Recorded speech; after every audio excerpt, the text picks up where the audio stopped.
2025-26 বৰ্ষৰ যিখন বাজেট এই বাজেটখনত সৰ্বমুঠ ব্যয় ধাৰ্য কৰা হৈছে 1,55,985.14 কোটি টকা।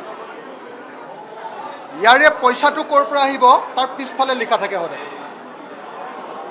পইচাটো ক'ৰ পৰা আহিব, পইচাটো ক'ৰ পৰা আহিব যদি চাই, যদি আপুনি পইচাটো ক'ৰ পৰা আহিব এইটো যদি চাই, তেতিয়াহ'লে দেখিবলৈ পাব যে 100 টকাৰ ভিতৰত পইচা আহিব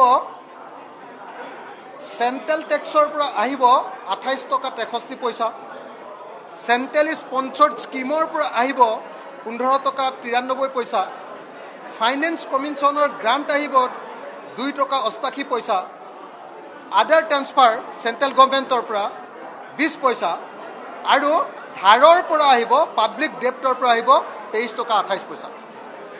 অৰ্থাৎ গোটেই বাজেটখনৰ 100 টকাৰ ভিতৰত 70 টকা 92 পইচা, 70 টকা 92 পইচা আহিব ধাৰ আৰু কেন্দ্ৰীয় চৰকাৰৰ পৰা, আৰু ৰাজ্য চৰকাৰৰ পৰা আহিব বাকীখিনি টকা। কিমান? 29 টকা, 29.08 টকা। মই আকৌ ক'লোঁ, আপোনালোকে গোটেই বাজেটখনৰ প্ৰকৃত অৱস্থাটো চাওক। গোটেই বাজেটখনৰ আচল অৱস্থাটো এইটোৱে যে বাজেটখনৰ 100 টকাৰ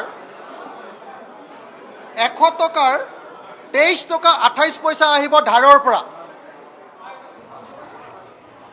28 টকা 63 পইচা আহিব কেন্দ্ৰীয় চৰকাৰৰ পৰা, শ্বেয়াৰ অফ চেণ্ট্ৰেল টেক্সেছ।